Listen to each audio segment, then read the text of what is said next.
11주차 상담 계획 수립과 보고서 작성 요령 3강 강의를 시작하겠습니다.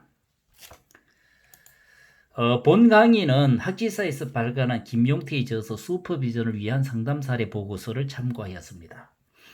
본차시 수업 목표는 상담 종결이 무엇이며 상담 종결의 준비, 상담 종결의 제안과 과정, 종결 작업과 종결의 여러 형태, 상담 종결 보고서의 내용과 종결 보고서 작성 요령을 이해하고 상담을 실시한 후에 상담 종결 보고서를 작성하여 활용할 수 있도록 하는 데 목적이 있습니다.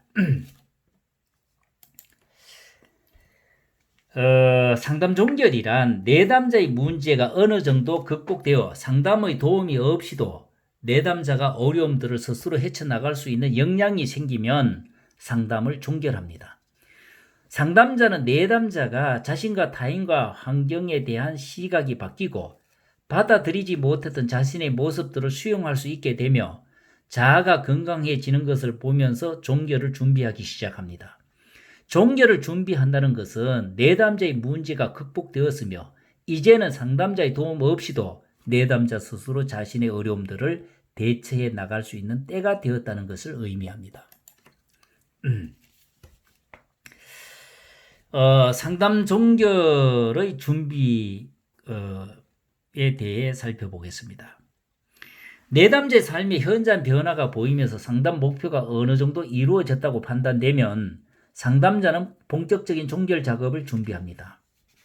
목표가 달성되어 종결을 하든 아니면 여타의 다른 이유로 인해 이르게 종결을 해야 하든 종결을 할 때 기본적으로 해야 할 일은 상담의 성과를 평가하는 일입니다. 처음에 합의한 문제들이 어느 정도 극복되었는지, 남은 문제는 무엇인지를 점검합니다. 심리검사를 실시하여 상담을 시작할 때 실시한 심리검사 결과와 비교함으로써 변화의 정도를 양적으로 확인하는 것도 하나의 방법이 될 수 있습니다. 상담에서 학습한 내용들을 앞으로의 삶에서 더 잘 활용할 수 있도록 정리하고 남은 문제가 있는지 그리고 그 문제는 앞으로 어떻게 대처할 것인지 점검해야 합니다. 또한 이제까지 쌓아온 친밀한 관계의 작별을 고하고 내담자 스스로 독립적으로 살아갈 마음의 준비를 해나가도록 도와야 하며 내담자에게 또다시 문제가 생기면 언제든지 다시 상담을 받을 수 있다는 사실도 알려주는 것이 바람직합니다. 종결의 제한 과정에 대해 살펴보겠습니다. 종결의 제한은 상담자가 할 수도 있고 내담자가 할 수도 있습니다. 종결을 제한한다고 해서 종결을 하는 것이 아니며 사전에 종결 일정을 정했다 하더라도 특별한 경우가 아닌 한 상담의 진행 경과에 따라 종결 기간은 융통성 있게 조정될 수 있습니다. 가장 바람직한 것은 내담자가 충분히 좋아져서 자발적으로 종결을 제안하고 상담자가 보기에 사전에 합의한 상담 목표의 달성과 일치한다고 판단되면 종결 작업을 진행합니다. 내담자에게 현장 향상이 보일 때 상담자는 내담자로 하여금 상담을 평가하게 하고 상담이 더 필요하다고 생각하는지 논의하여 내담자가 종결을 준비하도록 유도할 수도 있습니다. 상담자는 내담자의 반응을 보아가며 종결 일정을 제안하고 종결 작업을 점진적으로 추진해 나갑니다. 그러나 내담자가 자발적으로 종결을 이야기하지 않는다면 상담자는 시간적 여유를 두어 충분히 안전하다고 생각되는 종결 일정을 제안하는 것이 좋습니다. 내담자에 따라 상담에 대한 의존성에서 벗어나기 힘들어하거나 종결에 대해 과도하게 예민하거나 지나친 저항을 드러내게 되는 경우도 있습니다. 또한 재발 가능성이나 혼자서 문제를 해결해 나가야 하는 것에 대해 과도하게 두려워할 수도 있습니다. 그러므로 종결의 준비 기간을 충분히 확보하여야 합니다. 그렇지 않으면 자칫 내담자가 상처를 받거나 옛날에 거부되었던 감정이 되살아날 수도 있습니다. 더불어 내담자로 하여금 상담 중에 배운 내용들을 실생활에서 적용하고 내면화하는 훈련을 좀 더 충실히 쌓도록 도와야 합니다. 종결 작업이란 상담을 끝내고 헤어지는 과정에서 이루어지는 마무리 작업이라고 할 수 있겠습니다. 여기에서는 그간의 상담 성과를 정리하고 종결 이후의 삶을 준비하며 이별의 과정을 다룹니다. 종결은 단순히 상담을 종식하는 것이 아니라 치료의 한 부분으로 마무리 짓는 작업입니다. 그동안 상담자의 도움을 받아 문제를 해결하던 것을 마감하고 이제 내담자 혼자의 힘으로 세상을 헤쳐나가겠다는 결단을 하는 단계이자 홀로 서기를 하는 분리 개인화의 과정이라고 할 수 있습니다.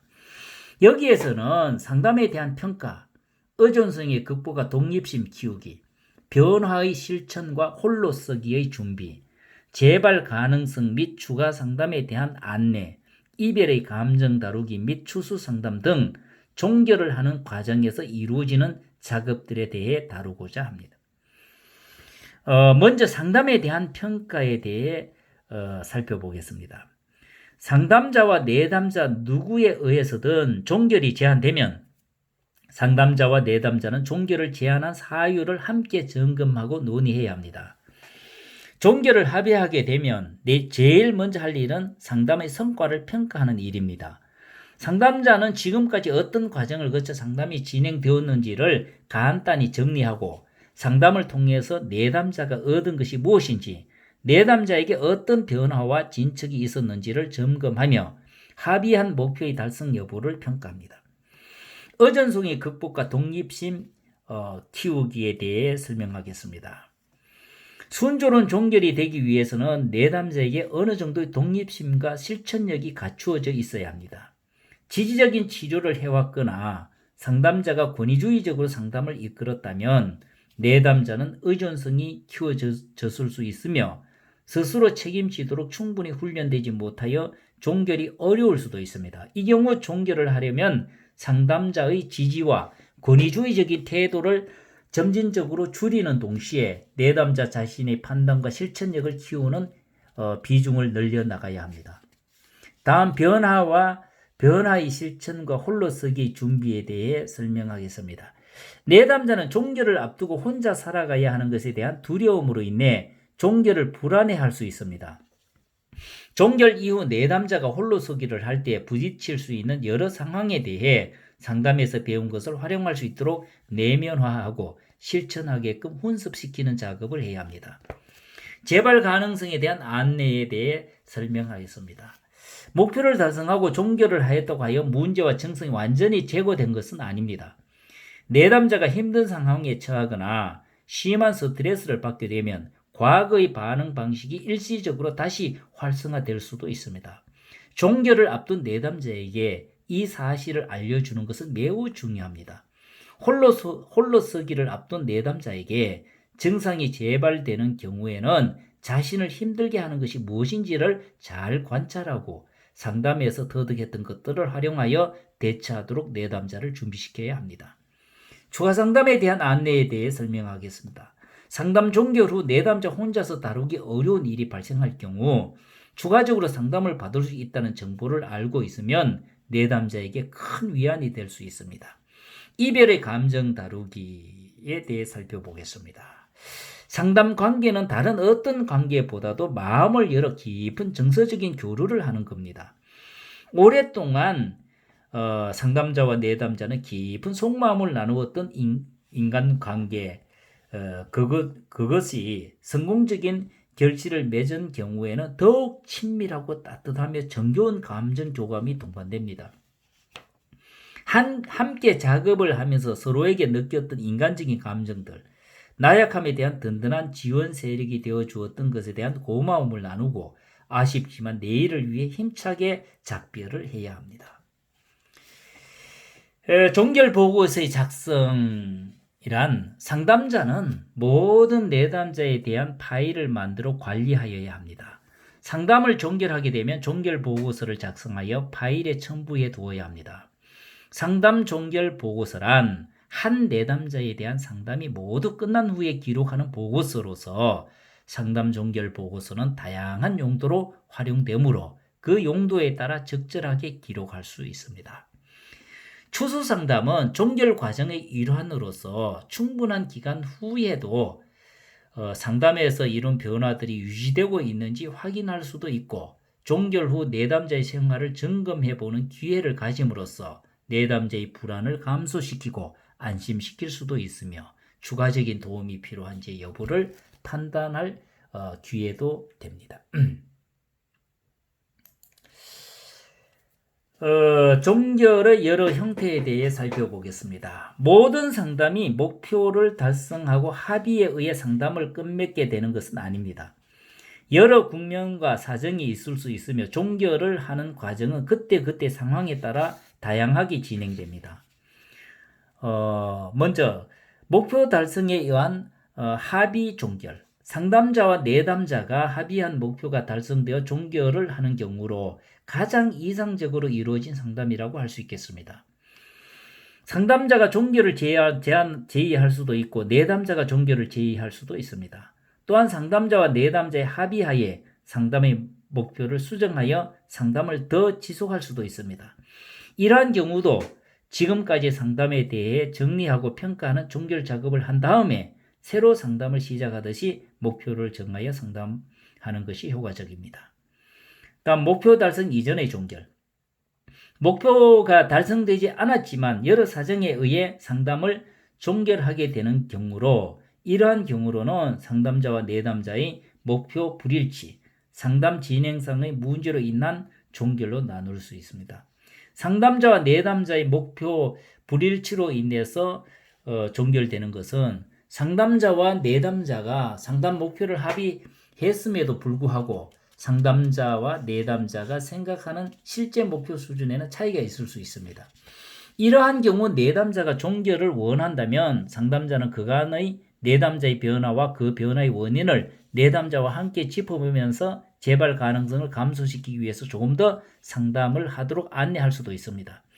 그러나 내담자의 뜻을 무리하게 거스르는 것은 바람직하지 않으며 내담자와 함께 적절한 종결 시점을 타협하여 점진적으로 종결 작업을 진행하도록 합니다.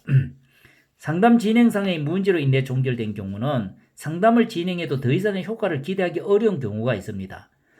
내담자가 자기 노출을 완강히 거부하거나 강력한 저항의 표현으로 상담의 중단을 원한다면 상담자는 그에 대해 내담자와 충분히 논의하여 종결할 수 있습니다.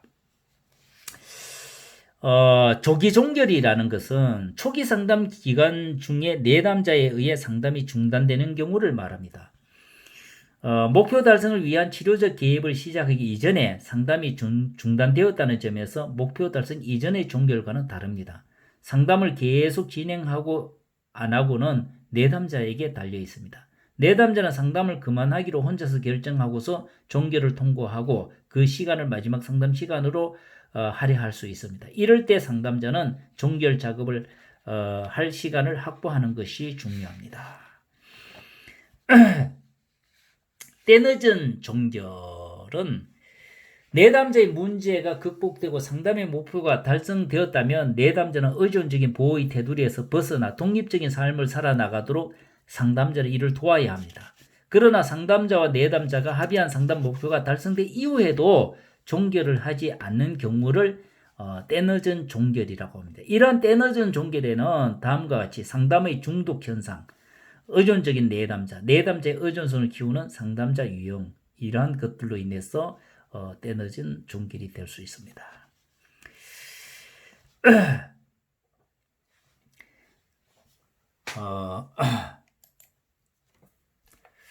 상담 종결 보고서란 한 내담자에 대한 상담이 모두 끝난 후에 기록하는 보고서로 상담 종결 보고서는 다양한 용도로 활용되므로 그 용도에 따라 적절하게 기록할 수 있습니다. 종결 보고서의 용도는 크게 보관용과 연구용으로 구분할 수 있습니다.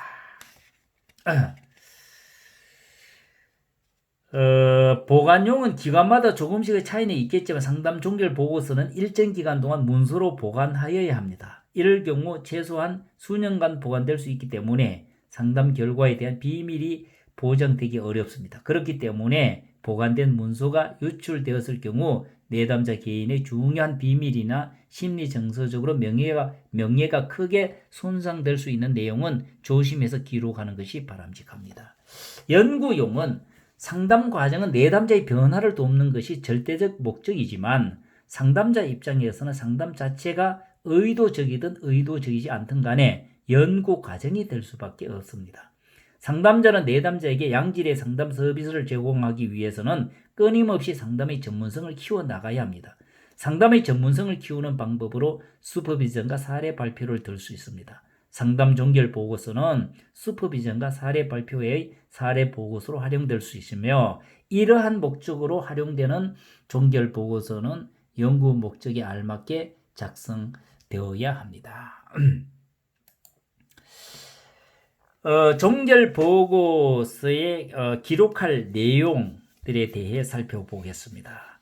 종결 보고서에 기록하는 내용은 상담 시작일과 종료일, 회기 수와 그 일시, 치료 개입의 내용, 목표의 달성과 변화에 대한 내담자의 평가와 상담자의 평가, 종결에 대한 내담자의 반응, 종결 사유와 그 진행 과정, 종결 시 내담자에게 준 권고사항, 추수상담 여부, 종결 시 심리검사 결과 및 상담 전후의 심리검사 결과에 대한 비교 언급 등을 포함합니다. 아울러 내담자를 의뢰했다면 누구에게 의뢰했으며 그 사유와 의뢰 시 협조한 내용 등도 기록하는 것이 바람직합니다. 상담 종결 보고서의 내용은 크게 5가지로 대별할 수 있습니다. 화면에 보는 것과 같이 기본 정보, 상담 종결 보고서의 내용에 꼭 들어가야 될 5가지. 기본 정보, 둘째 임상 자료, 셋째 사례 개념화와 상담 목표, 넷째 상담 과정, 마지막으로 상담 평가 등을 기록해야 합니다. 기본 정보에 대해서 살펴보겠습니다. 기본 정보의 내용은 내담자의 호소 문제, 내담자의 사회적 정보, 슈퍼비전 받고 싶은 내용, 이러한 것들이 기본 정보에 들어갈 수 있습니다. 호소 문제는 상담자는 내담자의 호소 문제를 2가지 종류의 과학적 방법, 즉 면접 방식에 의한 방법과 상담 신청에 의한 방법으로 기록할 수 있습니다.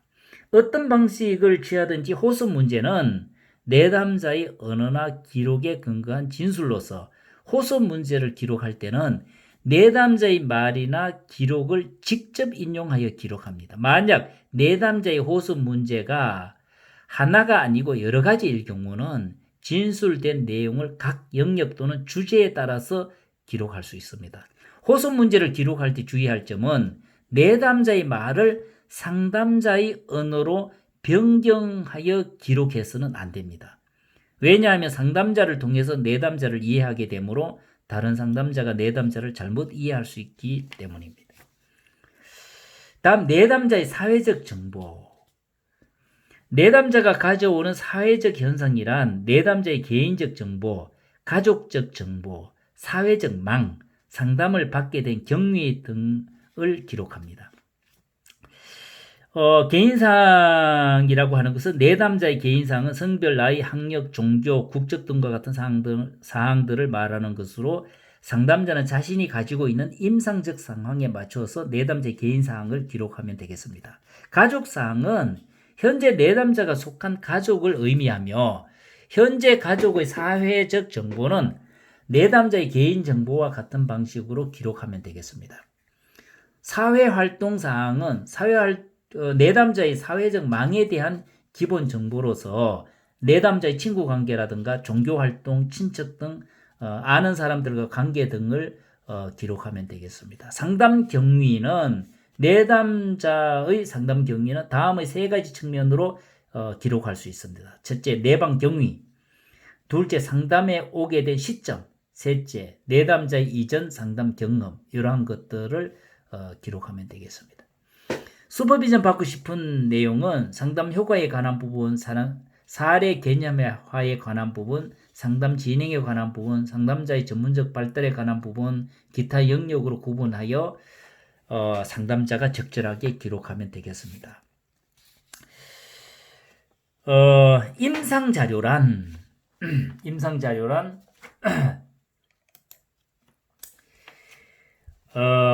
내담자를 이해하기 위해 필요한 자료를 말합니다. 임상 자료라고 하는 것은 내담자를 이해하기 위해 필요한 자료를 말합니다. 임상적 이해란 사회적 이해와 달리 내담자를 상담 전문가의 시각으로 이해하는 것이라고 할 수 있겠습니다.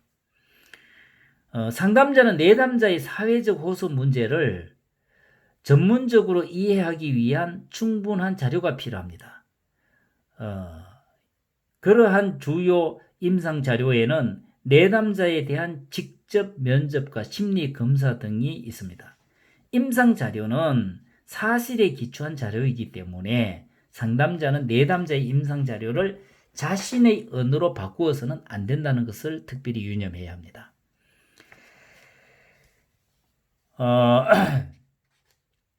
내담자의 문제. 상담자는 내담자의 문제를 심리 내적 상태, 관계 형태, 심리 검사 결과로 나누어 기록할 수 있습니다. 내담자의 문제를 기록할 때 이 세 가지 형태로 나누어서 기록할 수 있습니다. 심리 내적 상태라고 하는 것은 상담자는 내담자의 심리 내적 문제를 정서적 영역, 인지적 영역, 행동적 영역으로 나누어서 각 영역마다 내담자가 겪고 있는 정상, 즉 정서적 문제, 인지적 문제, 행동적 문제 등을 기록하면 되겠습니다. 관계 형태는 내담자가 현재 맺고 있는 가족, 또래 등 사회적 관계를 맺고 있는 사람들과 관련된 자료를 기록하면 되겠습니다. 심리검사 결과는 심리검사의 결과를 제시할 때는 심리검사의 종류별로 검사 결과를 제시할 수도 있고 심리검사를 종합적으로 평가해서 제시할 수도 있습니다.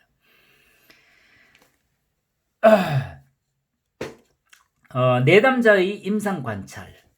내담자의 행동은 내담자의 내면 세계에 대한 행동적 측면으로 내담자의 행동을 관찰함으로써 내담자의 호소 문제와의 연관성을 찾을 수 있습니다.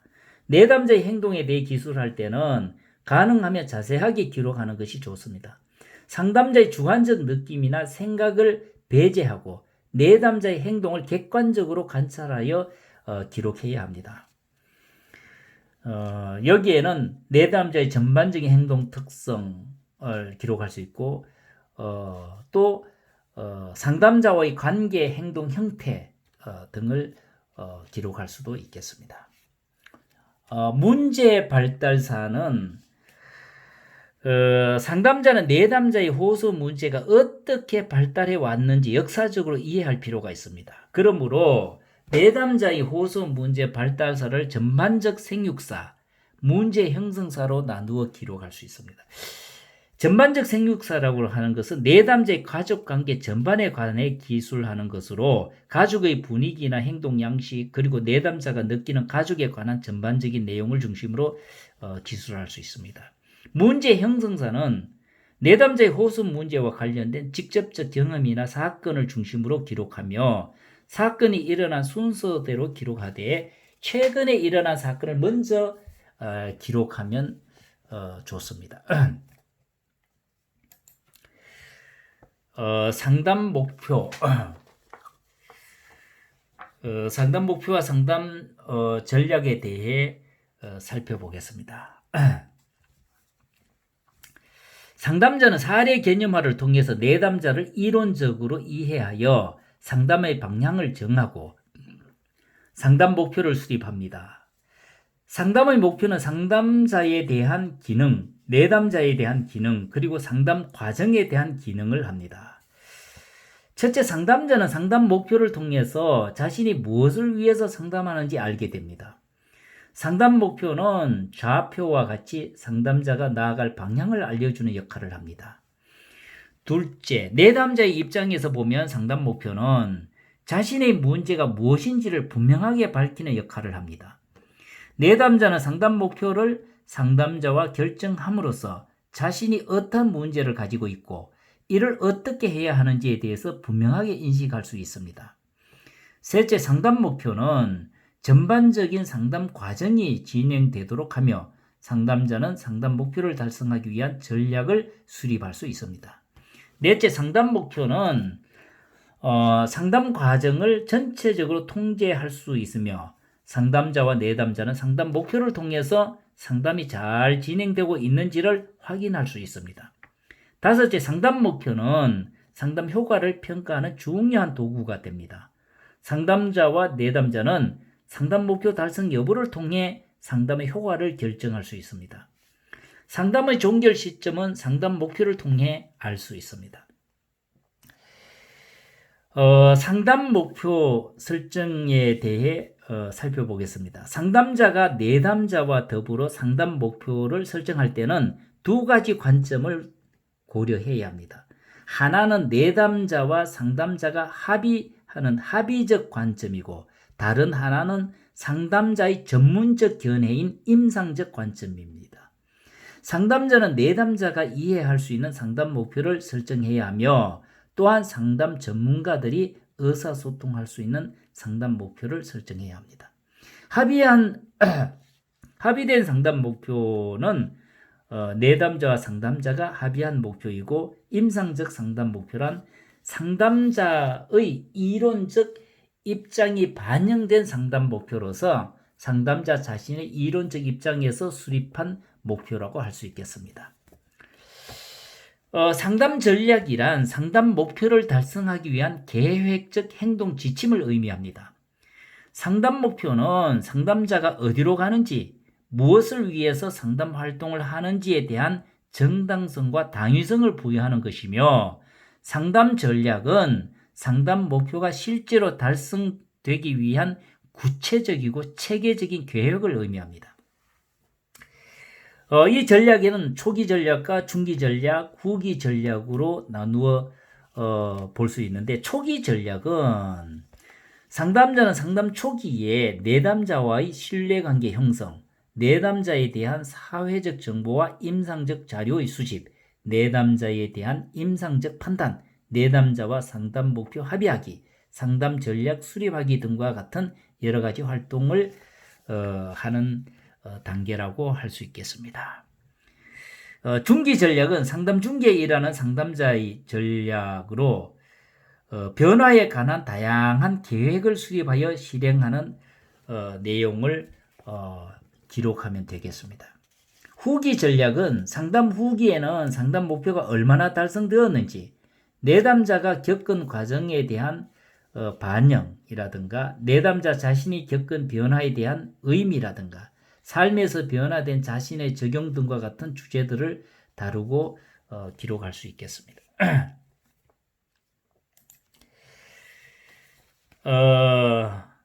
상담 과정은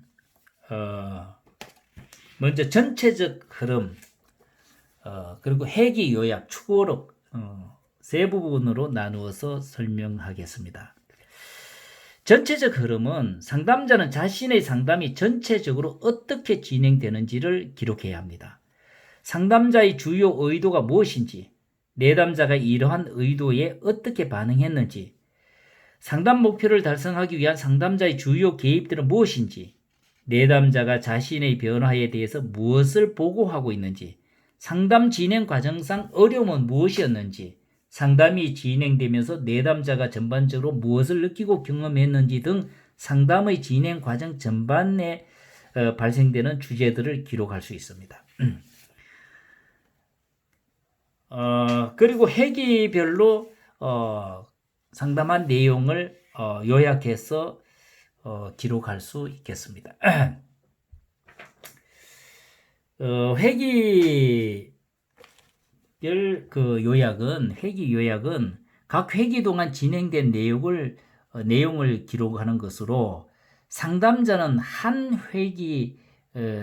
주로 한 회기라면은 50분 내외 정도 되겠죠. 한 회기 동안 진행된 주요 내용을 간략하게 기록하는 것으로, 회기 내용을 기록할 때 SOIRP의 기법을 활용해서 기록하는데 도움이 될 수 있습니다. 여기에서 S는 내담자의 주관적 진술을 말하고, O는 상담자의 객관적 사정을 말하며, I는 상담자의 개입, 그리고 R은 내담자의 반응, P는 다음 회기에 대한 계획을 의미합니다.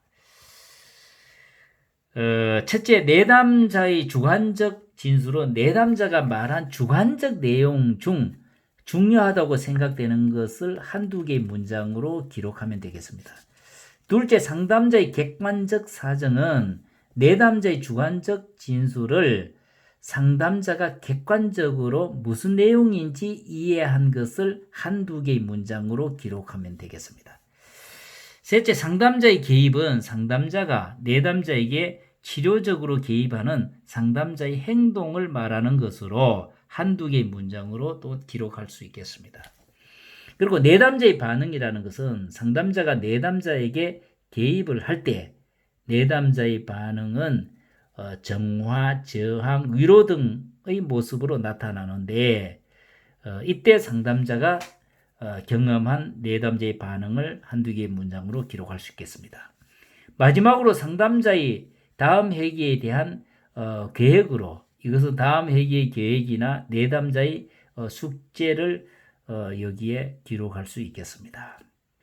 추거록이라고 하는 것은 독자, 즉 추거록을 읽는 사람으로 하여금 상담자와 내담자의 구체적 상호작용을 이해할 수 있게 하는 것으로 독자는 추거록을 통해 상담자가 내담자와의 대화에서 어떤 방식으로 반응하는지 이해할 수 있습니다. 즉 상담자의 반응 형태, 내담자가 어떤 부분에 관심을 가지고 있는지, 상담자와 내담자의 상호작용 형태는 무엇인지 등과 같은 여러 가지 주제들을 추거록을 통해서 파악할 수 있습니다.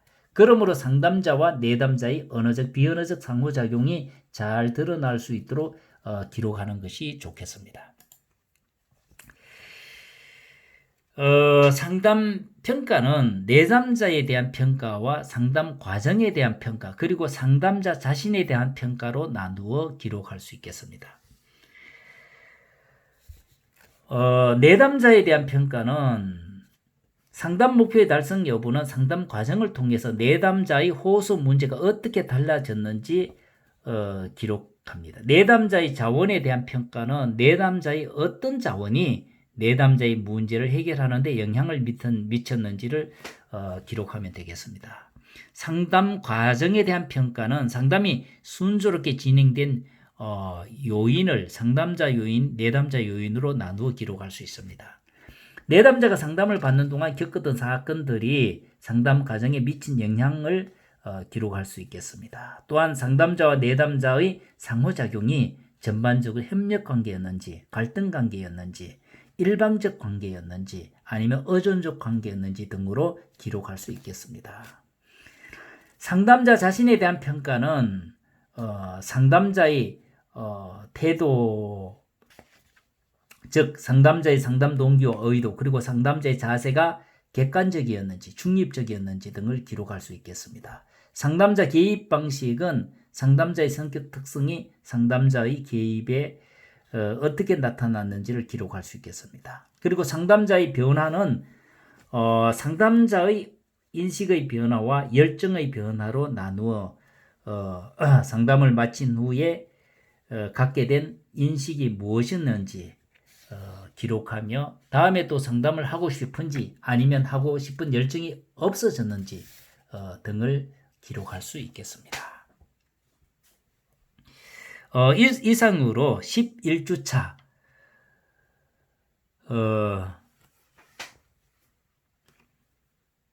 강의를 모두 마쳤습니다. 경청해 주셔서 감사합니다.